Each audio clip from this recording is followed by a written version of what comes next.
یہ time and space کا سارا نظام ہے. یہاں تک کہ خود ابھی 1 یا 2 برس پہلے ہمارے ایک مرجع تقلید ہیں آیت اللہ صافی گلپایگانی، شیخ لطف اللہ صافی گلپایگانی، اس وقت 99 برس کے ہیں. 1919 کے اندر ان کی ولادت ہوئی تھی. اگلے سال 100 سال کے ہو جائیں گے.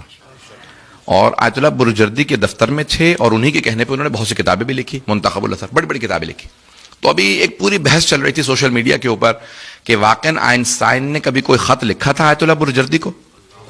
آیت اللہ سید حسین طباطبائی برجردی کو کبھی خط و کتابت ہوئی، کوئی خط لکھا تھا، یا یہ سب جھوٹ ہے؟ توجہ ہے، سنیں گے؟ تو اب یہ پوری کی پوری بحث چلی. کہا بھی آپ ان کے دفتر میں تھے. اب جتنے بھی آیت اللہ برجردی کے دفتر میں تھے 1962 میں ان کا انتقال ہو گیا تھا. 1946 میں مرجع بنے، 16 سال ان کی مرجعیت رہی قوم مقدس کے اندر.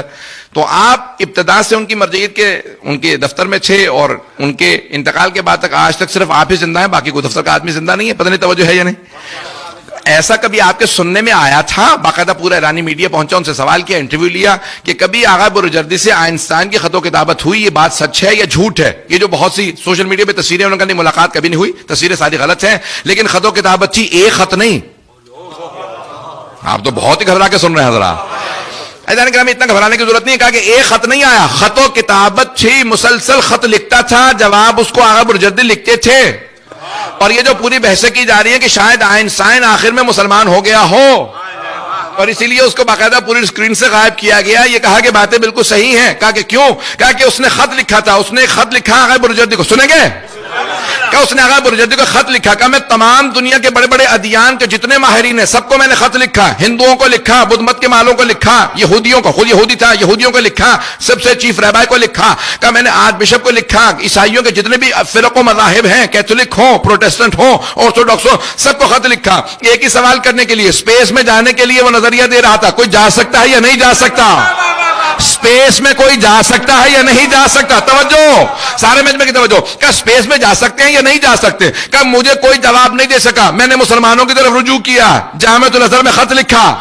مجھے بھی کسی نے بتایا شیعوں کا ایک مرجع تقلید ہے سید حسین طباطبائی برجردی، انہیں خط لکھو وہ جواب دیں گے. کہ میں اپنے یہاں امریکہ یونیورسٹی سے اپنے دفتر سے آپ کو خط لکھ رہا ہوں، بتائیے اسپیس میں جانے کا امکان پایا جاتا ہے یا نہیں پایا جاتا؟ اور اس کا آپ کو فارمولا بھی موجود ہے، E=mc². عزیزان گرامی، میں جانتا ہوں کہ بہت سے افراد اگر بتا رہے ہیں، تو عزیزان گرامی اب یہ سارا کا سارا اس نے پورا کا پورا تصور دیا کہ آیا جا سکتے ہیں، اسپیس کے اندر نہیں جا سکتے. انہوں نے کہا صرف یہ نہیں کہ جانے کا امکان پایا جاتا، یہ وقوع پذیر ہے.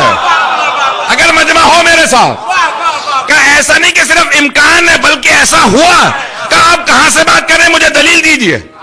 انہوں نے کہا ہمارا اعتقاد یہ ہے کہ ہمارے نبی اکرم معراج پہ گئے ہیں، زمین سے قرآن کی آیت ہے. تو کہا کیسے جا سکتے ہیں، آپ اپنا نظریہ بتائیے. کہ حرکت جوہری ملا صدرہ نے فلسفہ میں ثابت کیا، نہیں پہنچا سکا. تو پوری حرکت جوہری کی بحث کو انہوں نے لکھ کے بھیجا، یہاں تک کہ اس نے واپس لکھا کہ یہ جس نے فلسفہ لکھا ہے، جس کا یہ نظریہ آپ نے پیش کیا، کیا وہ زندہ ہے؟ کہ نہیں، 250 سال پہلے انتقال کر گیا. کہ مجھے تعجب ہے، مسلمانوں میں اتنے قابل افراد ہیں جو سائنس کی ان باریکیوں کو سمجھتے ہیں جسے آج دنیا کا کوئی آدمی نہیں سمجھ رہا. صرف میں اکیلا سمجھنے والا ہوں، اکیلا سمجھانے والا ہوں. The theory of relativity.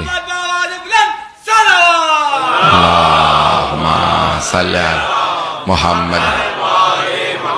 Theory of relativity سے متعلق پوری بحث کی اور حرکت جوہری کا پورا نظام انہوں نے پیش کیا. میں نے آج آپ کے سامنے بے انتہا ٹیکنیکل باتیں کر دی ہیں. میں بہت معذرت چاہوں گا، اتنا ٹیکنیکل بنانا نہیں چاہ رہا تھا، جتنا یقین مانیے کہ بھی سارا کا سارا بن گیا. میں جتنا بھی بات کوشش کرتا ہوں کہ سمپلیفائی کروں، لیکن میں نے اس کو بعد میں سن لیجیے گا. اگر نہ کوئی بات ہوئی ہو تو انشاءاللہ بعد میں سوال اس کا جواب پیش کر دوں گا. عزیزان گرامی، آج اگر توحید کو سمجھانے والے ہیں تو صرف اور صرف آل محمد ہے، اور غیبت کے اندر کوئی ان کی سمجھا سکتا ہے تو شیعہ علماء سمجھا سکتے ہیں. کہ ہمارا اعتقاد یہ ہے کہ ہمارے علماء ائمہ کے وہ تمام علوم، ٹھیک ہے، امام کا کوئی ریپلیسمنٹ نہیں ہوتا، امام کا کوئی بدل نہیں ہوتا. ہمارے علماء بھی خود کہتے ہیں کہ ہم امام کے قدموں کی خاک بھی نہیں ہیں. یہ بڑے بڑے مراجع تک خود کہتے ہیں کہ ہم امام کے قدموں کی خاک نہیں ہیں. یہاں تک اس نے سوال کیا تھا کہ آپ اپنے علم کو اگر امام کے علم سے تقابل کریں تو کہا میں قطرہ بھی نہیں ہوں اور وہ سمندر ہیں.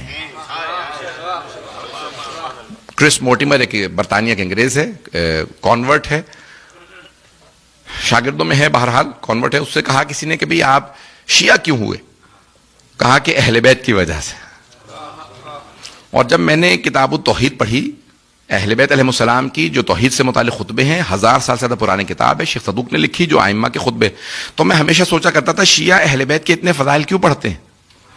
اس کتاب کو پڑھنے کے بعد میں نے کہا کہ شیعہ اہل بیت کے فضائل کم پڑھتے ہیں. کہ جنہوں نے توحید پہ ایسے خطبے دیے ہیں کہ اگر کسی سے کہو نا کہ 5 سال ہیں, پی ایچ ڈی کر کے دکھا دو اس موضوع پہ, ہم سپانسر بھی کریں گے, لکھ کے دو گے, تمہیں پیسے بھی ملیں گے. کہ کوئی سوچ کے 5 سال میں ایک ایسا خطبہ نہیں لکھ سکتا جیسا علی بن ابی طالب نے ایک لہجے میں دیا. کہ جو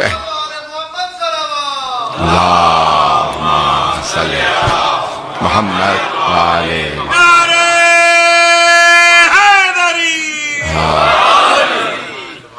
عزیزان گرامی, جتنی بھی باریکیوں میں جائیں گے, اہل بیت علیہ السلام نے توحید کو منوایا.